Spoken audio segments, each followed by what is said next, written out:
What is best in life? I'm afraid that Segaiden episode 81 does not hold the answers. You guys at Amclea are focusing on the upgradability problem, I take it. And tell me what...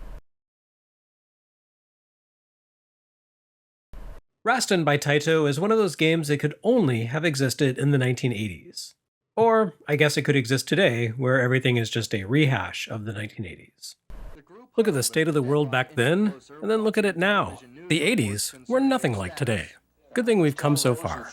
Back then, you had a celebrity in the White House eagerly dismantling the New Deal's social safety network for Americans while rushing the country headlong into a recession.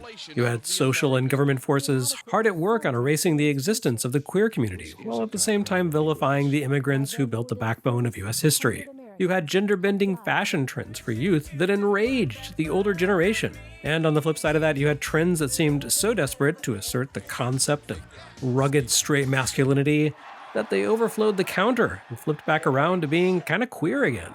And that brings us in a roundabout way to Taito's Rastan, a game cut from the same cloth as Rygar.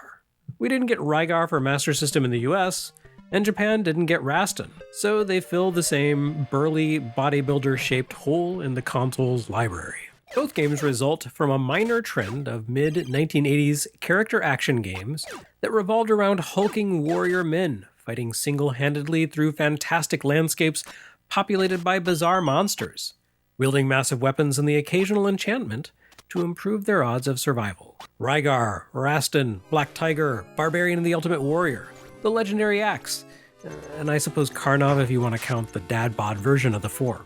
All of these games feel like spiritual kin to platform games like Super Mario Bros. And Wonder Boy, but all of them have their pacing throttled back to first gear, and they downplay the importance of platforming for the most part, bringing them closer in line to brawlers a la Kung Fu and Bad Dudes, but with more power-ups. You could almost treat them as Rolling Thunder or Shinobi variants, except that they tend to shy away from ranged projectile attacks and don't give you quite so much vertical range on your leaps. They're their own thing, a tiny little splinter of game design that every console and computer needed a variant on back in the day. The Barbarian action game would pretty much reach its peak and vanish after Altered Beast, because honestly, once you've been summoned by Zeus to transform into a giant hypersonic werewolf, where do you go from there? But we'll get to that one soon enough. For the moment, we have Rastan, arguably the platonic ideal of this format. And by format, I mean games that are basically just Arnold Schwarzenegger's Conan the Barbarian, but which didn't bother to pay the likeness rights. Yes, all of these games represent the grand tradition of game developers of the 1980s, mostly, but not entirely based in Japan, looking at popular silver screen hits and saying, we should do that. But we can't afford to pay for likeness rights, so we'll make the connection just obvious enough not to get sued. Conan the Barbarian somehow captured the hearts and minds of these developers. And given that the 1982 film captured Schwarzenegger in his peak physical form, maybe the loins as well. While not a great movie, Conan was certainly striking on looks alone.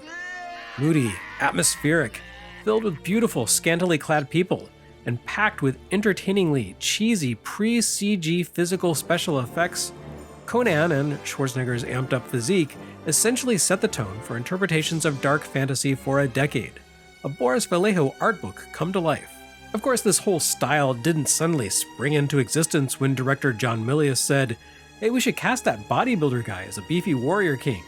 The Conan character had been around for nearly 50 years by that point, having originated in pulp novels by Robert E. Howard, and having been rendered quite definitively in a 5-year run of black and white Marvel comics. And running parallel to this, you had pulp fantasy paintings for novels and magazine covers throughout the 20th century, most famously giving us Frank Frazetta and his striking atmospheric action paintings of mostly naked muscle men and booby ladies doing heroic things. Which is to say that Rastan draws upon a long, rich story tradition of heroic fantasy as seen in things like He-Man and Thundar the Barbarian, but mostly it draws on Conan. The arcade game even makes it explicit in the Attract mode with an image of an elderly Rastan sitting atop a throne, a la Conan the King. Also, many of the monsters you fight look an awful lot like monsters from the movie, up to and including the final boss, a dragon, which directly riffs on Thulsa Doom's transformation into a massive serpent in the film. And of course, Rastan himself is the spitting image of the former Mr. Universe. Not so much in the face, likeness rights, remember? But the physique, and even the sort of stiff, lumbering, awkward movement of a guy who has totally roided himself up. Rastan can jump a lot higher than Arnold, of course, and he can also wield a flaming sword, which you certainly didn't see in Kindergarten Cop. But the premise was clear to anyone who frequented arcades in 1987. Hey kids, it's a Conan game. And as Conan games go, it feels authentic. Right down to the fact that Rastan himself feels about as clumsy and awkward as you'd imagine peak roid-era Arnold to be. And that's the downfall of this port of Rastan, unfortunately. The game attempts to bring a little athleticism to the barbarian action format, but combining Super Mario Bros. Platforming aspirations with sub-ghosts and goblins controls and physics does not win any hearts or minds. I will give Rastan this: it controls and plays a lot better than Lord of the Sword. I realize that's an extraordinarily low bar to clear. In addition to the basic walking, slashing, and jumping action, Rastan allows you to press up to perform a high jump. You can also perform wall jumps, a la the NES version of Strider that would ship a few months later. I realize that's also not a promising comparison, given the catastrophic programming of Strider's infamous triangle jump. And again, Rastan isn't that bad. But Lord knows, it ain't good. The basics of aerial movement work pretty well here. Rastan has pretty decent aerial mobility, and much like a Belmont, you can't change the arc of a jump in midair. So if you want to perform a forward leap, you need to jump while walking. Where things begin to fall apart is when the game wants you to perform intricate combo leaps, reflecting off of walls onto moving platforms or swinging vines. Rastan plummets like a stone if he encounters any sort of midair obstacle, which means that if you bump your head against a ceiling while leaping from a vine, or take a bad hit while attempting to reach a column, you'll plummet straight down helplessly. By the time you reach the third stage or so, the game really wants to be some kind of epic platform action game punctuated by sword combat. And friends, that is not a good creative choice. The programming in this version of Rastan just doesn't sustain that kind of action. And it gets worse the longer you go on. I have to admit that I could only get as far as the 5th stage before running out of continues. There's this one spot where you have to jump from a swinging rope over a pool of magma onto a ledge patrolled by a monster that I just could not make despite my best efforts. The sticky controls and frustrating hit-stun paralysis that you suffer when you take damage thwarted my best efforts. So old Rastan will never sit on his royal throne. Nope, he died in a pool of boiling rock in a forgotten cavern somewhere. Sorry, princess, I was supposed to say from A Fate Worse Than Death. And it's a shame, because otherwise Rastan is pretty solid. The action has a certain rhythm that takes some getting used to, and you need to get a handle on all the different temporary weapon power-ups that you acquire along the way in order to avoid taking damage from incorrectly predicting how your attacks will work out. The flail, for example, has great range, but is much weaker than the shorter broadaxe. The game consists of about half a dozen stages that feature the same structure: a lengthy approach scene, a shorter fight through the level boss's castle, and a showdown with the boss. The castles and boss rooms generally look the same, but the approaches showcase more variety: a valley, a swamp, a waterfall, a Roger Dean painting. Taito evidently developed this port themselves, despite Sega publishing it, and they took the time to remix the level layouts and even added a new boss before the final showdown. This was not a zero-effort endeavor. But I sure do wish those developers had given more thought to the physics and controls. They really bring a pleasant, above-average action game down a few notches to be merely average. Like a lot of Master System games, Rastan strives to see you driven before it, and to hear the lamentations of your women. But in this case, they're just lamenting the clunky controls. So my Rastan may not have become king, but Conan did eventually become governor. And here we have Sega's adaptation of the Epix game, created as tribute for that political coup, or something.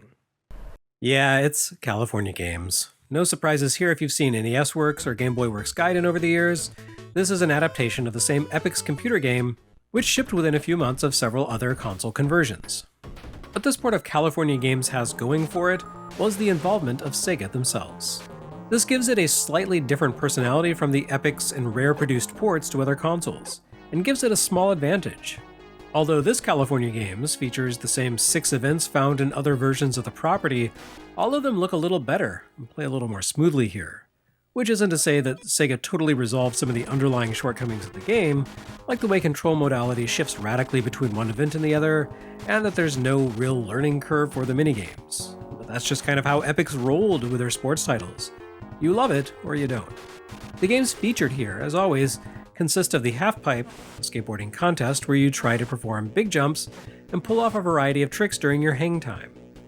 I don't love it, but maybe I just don't get skateboarding. Then there's Footbag, where you hang out at Crissy Field and attempt to keep a beanbag in the air, which you definitely shouldn't call hacky sack unless you want to get into trouble with the law. That moniker is trademarked, folks.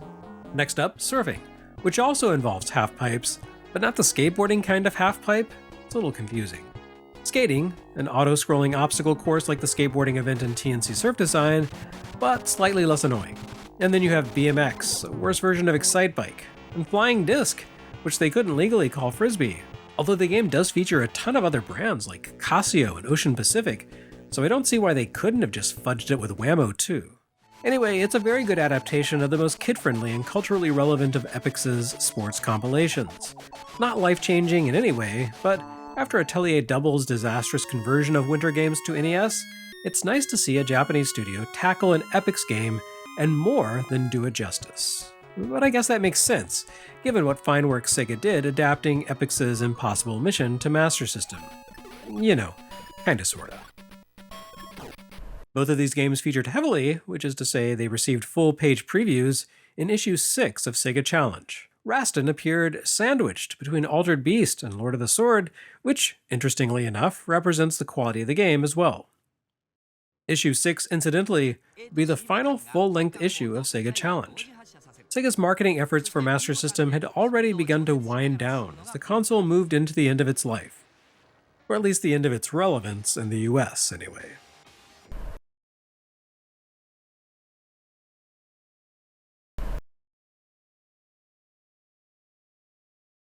Next time on Segaiden, hide the cat, it's almost dinner time.